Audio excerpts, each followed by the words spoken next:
Hey, this is Tim with Game Time. I have I'm trying to do a how to play here of the Voyages of Marco Polo. This is basically a game where you're kind of going on the same path that Marco Polo went, and that's about it for the theme. You're going to play as either Marco Polo or his family member or an associate of his. The game's played over 5 rounds. The person with the most victory points at the end of those 5 rounds is going to be declared the winner. Uh, so you start up here in Venice or Venezia, I guess is how it says it here. And you can go all kinds of different places. Kind of one of the big places you can go is Beijing. Certain things happen if you get there. You can do certain actions on your turn. And you're going to do these actions by placing dice. Every player has 5 dice of their color, and they're going to roll them, okay? And depending on what they get, that's going to decide what sort of actions they can take, or how many times they can do an action, or how powerful an action is. So what you would do is, if this was your roll for the beginning of the round, you would say, well, my roll is, let's see, it's 10. It's going to be less than 15, okay? If you have less than 15, for each number you have, one that you have less than 15, you're going to get either a camel or coins. So the resources in this game are camels, coins, and then you have 3 trade goods. You have gold, pepper, and silk. So anyway, back down here, so I can get a camel or a coin for each one I have less than 15. And what that's called compensation, and it is what it is. They're trying to give you some sort of bonus in the game because you have low dice, okay, or some low dice at least. And this is going to help you a little bit. And having, compensation is good, but having lower dice overall is kind of a negative. So you start the game out with 2 camels, 1 starting contract with the blue side here, and then you have different trading posts that you 9 of them that you start out with. Obviously you can place them, and you have an area down here where you can place completed contracts. This lets you know that the guy with the most contracts at the end of the game gets 7 victory points. This symbol right here means victory points. You've also start out with, in the advanced variant at least, you're going to start out with 4 goals, or for the beginner variant you just get 2. But you have 4 because it's going to try to help you, pick what you want to do, strategize at the beginning of the game. So you have the dice that you can use, and you can place them on different spots on the board or on different cities. Once you put a trading post in the city, you have access to the city actions. I think there's 5 main actions. Yeah, 5. You got the Khan's favor. You have you can buy a contract. You have the bazaar here. You have the get 5 coins, and then you have over here you have travel. And again, you also have the city actions on the board. Every game, you're going to have different city actions and different bonuses. And you can even have these sort of, these tiles right here for the small cities. These can be randomized as well. And I have randomized for them for this game. So the easiest action here, and this game is set up for 2 players. So when you play, I have the other player colors here. I have green and red set up. I have red over here. And I'm green. I'm playing as green. I have the other 2 colors here. And in a 2-player game, this is all you do. This is the only setup you do. You just put 2 dice here of each color, and then you put any number. Well, they have to be ones, and you put this dice here. So the easiest action here to understand is to get 5 coins. So you would just place any number of dice, your dice on here, and you would get 5 coins. Now, the reason there's already a dice here, and this is a blue action, so that means that I can go here, but I have to pay whatever dice value that I put down in coins back to the bank. So even though I'm getting 5 coins, just to use this dice, my one die here, I have to pay 1 coin back to the bank, and then I would be able to get 5 dice or 5 coins back. So I would get 4 coins basically. And that's what you would do. And so only the first player that really places on here gets exactly what that shows, as far as the coins are concerned. At the beginning of the game, you are going to start out with 7 coins if you're first player, and then each player after that in turn order is going to get 1 more coin. So you are going to have a few coins to start out with. I should have said that earlier. So the next action is right here, the Khan's favor. So Khan's favor is you have to place a dice that is either equal to or greater than the dice to the left. So if if I choose, I'll just choose my 2. So it's greater than this 1. And this is a brown action space here, or darker. You can only place a dice here, and you slot it, and then no one else can place a die on top. Because technically, when I was doing the coins, I would have placed a die on top, and I would be copying that action. I can do that on a blue space. On a brown space, you just place where there's an available slot. And the Khan's favorite has 4 slots. So when I place here, it has to be greater than or equal to. And then I get what it shows here. I get 2 camels, and I get 1 gold, or 1 pepper, or 1 silk. And 1 other player can place there in a future turn. No, actually not yourself. So these action spaces, and let me go through the last couple here. This one right here, you've got the, this is the get a contract here. And you can either get 1 or 2 contracts.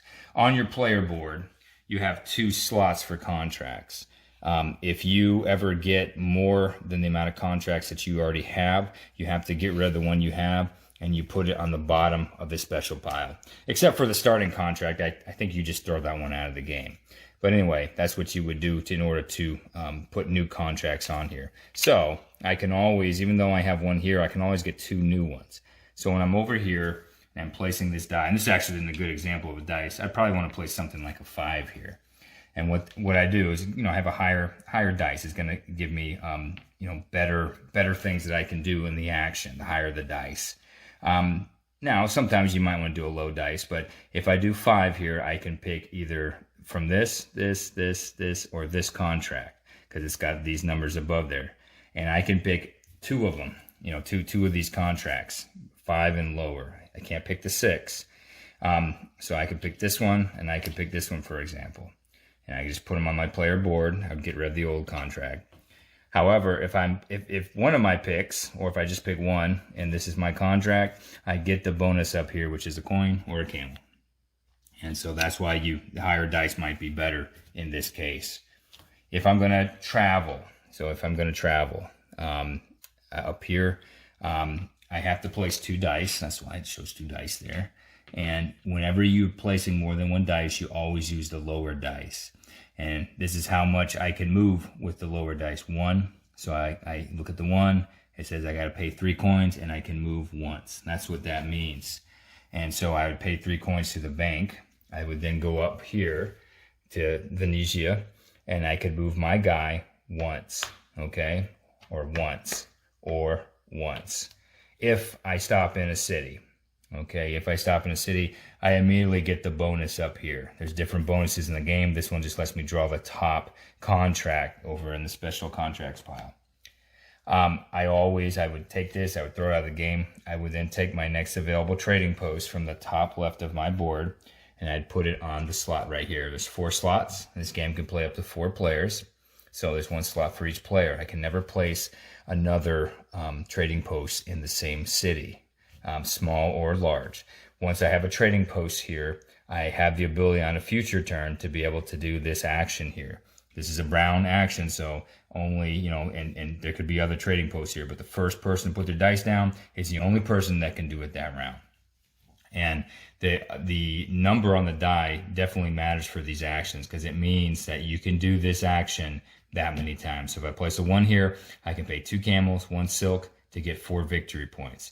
If I were to place a 5 later in the game, I could do this action up to 5. I don't have to do it exactly that many times. It's just my maximum. So having higher dice on these is definitely better. So that's one thing I could do. I could go down here and go to the city. I could also, like I was showing you earlier, I can go up here for free. There's no cost, and this is called Oasis right here. I can also go to, I'm throwing pieces. I can go to this Oasis right here.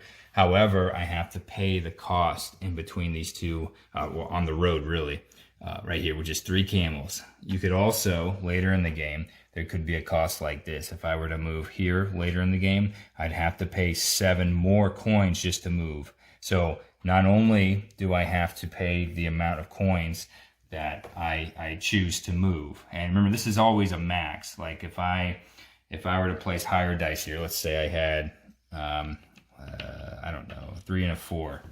I don't have to move, 3 is a lower number, so I don't have to move this much. I could always go lower, so I could just move 2 if I wanted to. But in addition to this cost, you also have to pay whatever costs that you are on the roads that you're traveling on. So don't forget that. The bazaar is how you get stuff. Okay, they got 4 different types of things you can get. Like I said, 3 trading goods, 1 camel, or camels for that matter. Camels are mainly used for traveling, but also for contracts. Every contract that you're going to fulfill has a camel cost on the left side, no matter what. So I can get camels if I go here. If I place a 3 here, I only need 1 dice.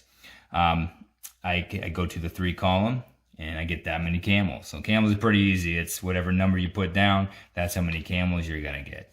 If I go here for pepper, it's this much right here. I don't have to get, let's say I have a 6, I could put a 6 here. I don't have to get this. I could get less than. I could even get this for some reason. I don't know why I'd want to do that. Okay, I can place 2 dice here. I get this much silk. But remember, it's always going to be the lower dice. So if I have a 6 and a 4, I'm going to get this one right here or lower. Gold is really hard to get, but you can move once. Whenever you see this move here, and for that matter, whenever you travel, you're only going to place a trading post down on the last space that you end your movement in. So if you travel 2, let's say I'm here. If I travel 2, 1, 2, that's where I'm going to put my trading post right here. If you get this symbol right here, in addition, because you're going to be doing this action, you get the gold and you get the move. So if I could move again, I'd have to pay that much. I would move here, and that counts as another movement, but just for 1. So I'd be able to place 1 more trading post that same turn. I could do a move, or travel rather, and I could place it by doing something like this, or completing a quest that lets me move that much. So in that way, you can place more than 1 trading post a turn. That's how you're going to be able to get all 9 of your trading posts out. Now, a couple things I did not explain. One is that if I have my dice of a certain color in one of these actions, whether it's the coins or the get the contracts, cons favor, bazaar, or travel, if my color dice is there, I cannot go there again with my color of dice. Okay, that's how it works. You can only use one of these actions per round with your dice. You cannot use it again with your dice. There are things in the game that let you get these black dice. They're not your color, and they're not anyone else's color. So that means that when you get one, you're going to roll it, you're going to put it where your dice are, and then on your turn, you can either group it with the dice to maybe do, this action if you wanted to, or because it's not the same color as your green here, you could also place it and do this action. So this is the only way that you could be able to do the same sort of action twice in the same turn. And you could even do something like this. You could go and travel like that, and then if you had 2 black dice, you could travel again if you wanted to. Now, whenever you're going to, and I kind of explained this at the beginning, but I want to show it again. If someone went there, and then let's say red is going to go there, and let's say they have a 4 and a 5. If they want to go here and travel, I've already gone here, and it's a blue space, which means that someone else can also, they can use that space, but they have to pay the cost of their lowest die, their target dice. Okay, so if they put a 5 and a 4, they can move up to 4, but before they even do any of this, they got to pay 4 coins, and they're going to have to pay 4 if they choose this, and they got to pay whatever their travel costs. So traveling becomes very expensive very fast. That's kind of the basics for the actions here. And what you're going to be doing during the game is you're going to be traveling and you're going to be fulfilling contracts. And I think if you do both of them in the right order, that's kind of the key to winning the game. If you place your 8th or 9th trading post, your last 2 trading posts, you get 5 and 10 points respectively. Oops. So, so the contracts, they give you all kinds of different bonuses, and they always give you some victory points. They always cost camels. And that's the main reason that you want to get these trade goods. Now, when you travel, it's a little bit, every game's going to be different. And how you travel, it's going to be kind of crazy. But the main thing that you want to look for when you're traveling is at the beginning of the game, I talked about the gold cards, but I didn't want to show them just yet because I wanted to kind of show you the game before I explained them. So at the beginning of the game, you're going to choose 2 of these, okay? And there's quite a few cities on the board, and there's small cities and large cities. And so your goals, and it kind of reminds me of something like Ticket to Ride. So this is going to show you 2 cities here, and shows you where they're located geographically. And this one's also going to have 2 cities. And you want to choose 2 cards that have different cities, all different cities, 4 different cities really. And so during the game, if you put a trading post on 2 of these 2 cities, it's going to give you that many points. And you only get 2 of these cards. And if you have all 4 cities here that it shows, okay, or any card that you pick, you're going to get this many points, okay? As long as the cities are not the same, you're going to get up to 10 points for having all the cities, trading posts in all these cities. So kind of as a beginner's goal, when you're first playing, or just any time that you're playing, you can't go to every city. It's going to look like you can, but you just cannot. So what you're really trying to do is you're trying to rush to go to your cities. You're trying to go here maybe, and then you're trying to go down and you go to this one maybe, and get over here, and then maybe you can get 1 extra city because you did this or something and you got an extra city in there. But ultimately you're trying to fulfill your 2 gold cards. It's going to give you a lot of points. If you look at it, this would give you, if you had all 4 cities, it would give you 21 points just for having those trading posts on the cities. A little more about the cities here, and we'll talk about bonus actions. So the cities, each one has a instant bonus that you get, and it has these are large cities, it has a special city action you can do. And there's all kinds of different city actions. There's a ton in the game. This one has for every trading post. When you place your die down that you have on the board, you get that much gold. So that's a really good way of getting gold. This one gives you a black dice when you go there. This one lets you move a guy, so that's really cool. You could just go lots of different places. This one lets you get different resources. And if you go to Sumatra, there's 3 different cards that you could use potentially. You could use all of those if you're the only guy there, or anybody else could try to steal them from you. Whenever you go to a small city, small cities are neat. It's one of my favorite things, is when you go here, or anytime you see this symbol, some leaders will even have this symbol. At the beginning of the round, you're going to get this. Okay, also, as soon as you go there, if it's your city, as soon as you end your movement there, and you place a trading post, you're going to get this just that first time. Okay, any 2 resources not the same, gold, pepper, or silk. So you get that immediately, and every turn after that, you get this as income. So it's awesome. There's all kinds of one. This one gives you, these are always going to be in the game. Like this one gives you 3 camels, this one gives you 5 money, this one gives you 3 victory points. This one lets you choose any of them, any of the other ones that are on there. So any of the other ones you get to choose and do, even if you're not there. Being able to kind of synergize, with these cities is kind of one of the ways that you win. And you're somewhat dictated by your goal cards, but that's definitely one of the things that you can do, and it'll help you, be good at the game. So there's some bonus actions you can do every turn, and there's 5 of them in the game. The easiest one to understand is just this one. You're just going to place any dice, and you can have, doesn't matter, any number of dice can be here. And you can place 2 or 3 on your turn, and you're going to do bonus actions either before your main action, which is kind of what I showed you, cities, or do one of these things. This one gives you 3 coins. So that's kind of the basic one. So, I showed you some dice that I had rolled earlier. Let's just say that these are the dice I had. If I have camels, and you start the game with 2, for 1 camel, I can re-roll a dice. And it shows this right here, this nice player aid. But I can re-roll dice with 1 camel. 2 camels, I can adjust the die roll. And with 3 camels, I can just automatically get a black dice. So that is one way you can get a black dice. Also, obviously, if you have a quest or a bonus, you can also get a black die. And these dice are limited. You can get 1 dice per turn. Okay, so you can't keep spamming this. You can't get all 3 dice in 1 turn. This is the only bonus action that you can only do 1 time. You pay 3 camels, you get 1 black dice per turn. Now your next turn, you could get a second one if you wanted to, but typically, when you go around the table, it's going to go pretty fast. So this is how many dice you play with 2 players. For 4 players, you're going to play with 5. Also, if we go down here, there's a couple things. This is just how you denote the first player. Right here, you would get this. You just roll dice and decide who goes first on the first turn. Every other round after that, though, you're going to go and the player that traveled last is going to get the first player on the following round.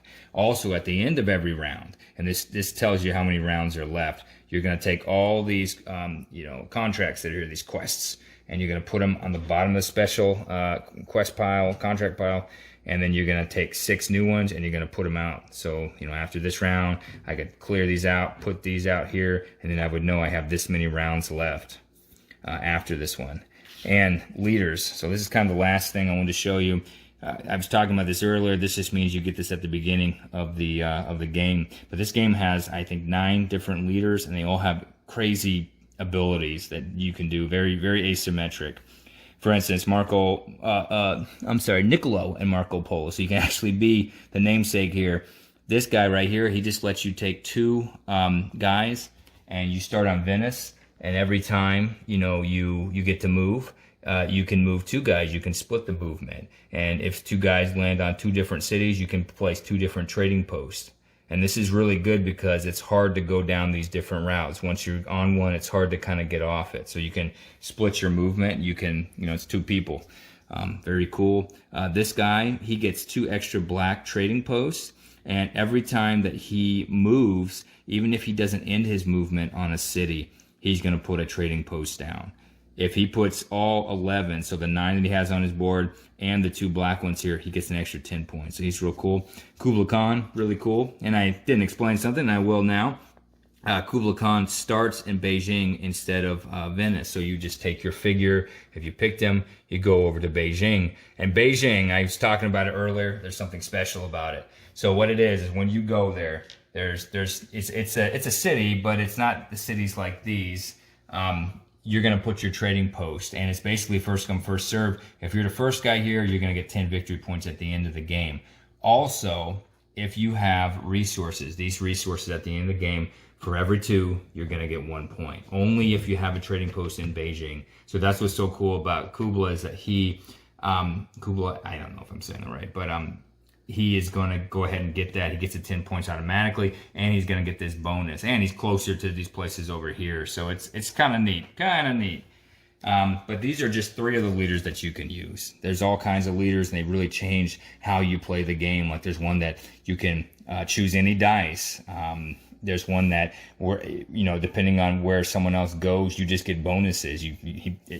Someone else feeds them.